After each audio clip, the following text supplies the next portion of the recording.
देहरादून से संवाददाता ज्योत्सना हमारे साथ जुड़ी हुई हैं। ज्योत्सना, बहुत समय बाद तो चारधाम यात्रा की शुरुआत हुई थी और अब फिर से उसे रोक दिया गया है, क्योंकि हम लगातार देख रहे हैं कि उत्तराखंड में किस तरह से भारी बारिश हो रही है और उस यात्रा को रोकना बहुत जरूरी भी है क्योंकि कोई जनहानि हो सकती है।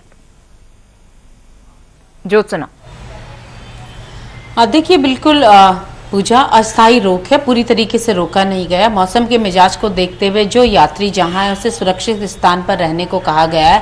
हालांकि दर्शन का कार्यक्रम लगातार जारी है। जो लोग बद्रीनाथ में हैं या केदारनाथ में हैं वो लोग अपना दर्शन कर रहे हैं। जो नियर बाई है, मौसम के मिजाज को देखते हुए उनको आगे भेजा जा रहा है। ये सारी चीजें चल रही हैं, लेकिन जो बड़ी कह सकते हैं कि संख्या है उसे जरूर कंट्रोल किया गया है, क्योंकि जिस तरीके से खास तौर पर केदारनाथ धाम में 10,000 से ज्यादा लोग प्रतिदिन आके दर्शन कर रहे थे, उसको लेकर सरकार थोड़ी चिंतित थी। क्योंकि केदारनाथ धाम एकमात्र ऐसा धाम है जिसमें लगभग 17 किलोमीटर का पैदल ट्रैक है, पहाड़ी रास्ता है। और मौसम विभाग ने जिस तरीके का आज का रेड अलर्ट जारी किया हुआ है कि भारी से भारी बारिश कुछ स्थानों पर हो सकती है, लैंडस्लाइड हो सकता है। इसके अलावा 60 से 80 किलोमीटर प्रति आवर के रफ्तार से तेज हवाएं चल सकती हैं। तो इसे देखते हुए आज बहुत ज्यादा एहतियात बरती गई है। स्कूल बंद थे। मुख्यमंत्री ने खुद कंट्रोल रूम में आकर के सभी जिला अधिकारियों से बात करके जायजा लिया। खास तौर पर जो सेंसिटिव इलाके हैं, कुमाऊं रीजन में अभी तक खबर है कि अच्छी खासी बारिश हुई है, उसके कारण काफी दिक्कतें वहां पर लोगों को हुई हैं। वहीं पौड़ी जिले में भी लैंसडाउन तहसील के अंतर्गत एक जो ढांचा था वो गिरा है, उसमें भी डेथ हुई है।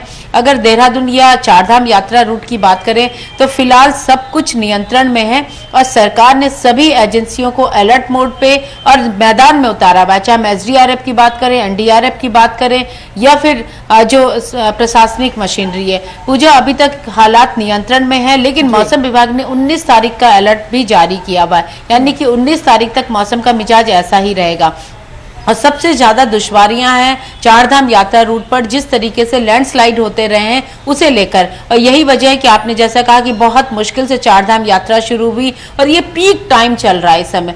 प्रतिदिन हजारों लोगों का मूवमेंट उत्तराखंड में है और खास तौर पर बद्रीनाथ केदारनाथ जाने वालों की संख्या बेहद ज्यादा है। इसीलिए सरकार बेहद ज्यादा अलर्ट है और जिला अधिकारियों को मुख्यमंत्री ने साफ तौर पर कह दिया है कि वो अपने जिले और स्थानीय जो मौसम का मिजाज है उस समय उसी के आधार पर वो यात्रा का संचालन करवाएं। अगर मौसम साथ देता है तो आगे यात्रा बढ़नी चाहिए, नहीं तो सुरक्षित स्थानों पर रोकने के सिवाय जो यात्री रुके हैं उनके लिए भी सभी व्यवस्था करें। पूजा, ज्योत्सना, ये भी जानना चाहेंगे आपसे कि जो बद्रीनाथ केदारनाथ में तमाम जो यात्री फंसे हुए हैं उन्हें कैसे निचले स्थानों पर लाया जा रहा है, क्योंकि कई हजारों की संख्या में बताया जा रहा है कि जो यात्री हैं, जो श्रद्धालु हैं, वो बीते दिन केदारनाथ धाम पहुंचे थे और अब वो वहां पर फंस गए थे क्योंकि मौसम की जो खराबी है वो लगातार देखी जा रही है। उन्हें कैसे सुविधाएं मिल रही हैं?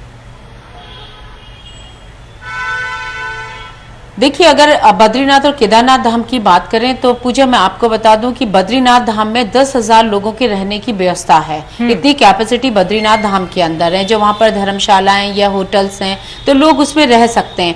लेकिन अब जो सबसे बड़ी दुश्वारी आ रही है कि अब बारिश के कारण बहुत कड़ाके की ठंड पड़ने लगी है। अगर हम केदारनाथ धाम की बात करें तो वहां 3 से 4 हजार लोग रह सकते हैं, इतने लोगों की व्यवस्था है। तो यही वजह है कि आज भी सरकार ने बहुत बड़ी संख्या में वहां पर श्रद्धालु थे जो दर्शन करना चाहते थे और उन्हें फटाफट दर्शन करवा के जब मौसम ने साथ दिया तो सेफली उनको नीचे मींस की गौरीकुंड या सोनप्रयाग की तरफ मूव करवा दिया। वहां पर रहने की व्यवस्था में कोई कमी नहीं है और सरकार ने यही इंतजाम किए हैं कि जो धर्मशालाएं हैं, जो अलग अलग धार्मिक संगठनों की, वहां पर उन लोगों के रहने की व्यवस्था हो, खाने पीने की व्यवस्था हो। गंगोत्री में तो आज सीजन की पहली बर्फबारी भी हो गई है, तो आप समझ सकती हैं कि अब कड़ाके की ठंड है। दो तरीके से यात्रियों को बचाना है। एक तो उनको मौसम के जो मार है, कोई प्राकृतिक आपदा ना आए, उसकी चपेट में ना आए, उससे बचाना है, और दूसरा कड़ाके की ठंड से बचाना है, क्योंकि देश दुनिया के यात्री इस समय जगह जगह फंसे हुए हैं। और सरकार की मंशा यही है कि उन लोगों को, जिन लोगों की यात्रा कंप्लीट हो गई है, उन्हें ऋषिकेश लाया जाए ताकि वो आगे अपने गंतव्य स्थान के लिए जा सकें। और ऋषिकेश में भी बहुत बड़ी संख्या में यात्री रोके गए हैं, क्योंकि जो बीच का पैच है वहां पर ऑल वेदर रोड का काम चल रहा था और बरसात के सीजन में काफी ज्यादा लैंडस्लाइड हो रहा था। तो वहां पर भी ये देखते हुए कि जब सारी चीजें क्लियर है, रोड क्लियर है, तभी यात्रियों को मूव करने दिया जा रहा है, वरना उन्हें रोका जा रहा है। तो कुल मिला के पूजा, इस समय स्थिति यह है कि सरकार अलर्ट जरूर है, उसका जो प्रशासनिक अमला है वो ग्राउंड पर इस समय मौजूद है और सारी स्थिति को देखते हुए सभी चीजों को अभी अपने नियंत्रण में लिए हुए हैं।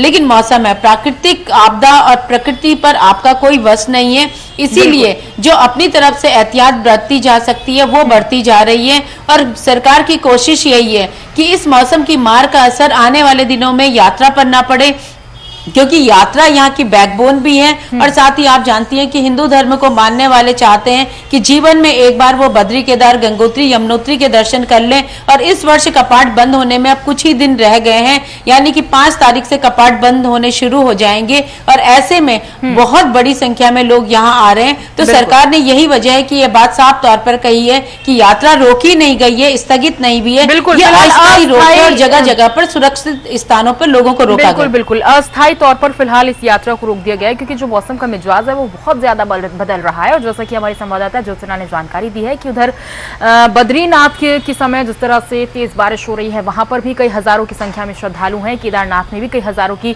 संख्या में श्रद्धालु हैं। लेकिन सरकार की व्यापक कोशिशों के बाद और उनकी व्यापक सुविधाओं के लिए यहाँ पर तमाम सुविधाएं उन श्रद्धालुओं तक पहुंचाई जा रही है। फिलहाल बहुत बहुत शुक्रिया करेंगे ज्योत्सना, पूरी जानकारी हम तक साझा करने के लिए।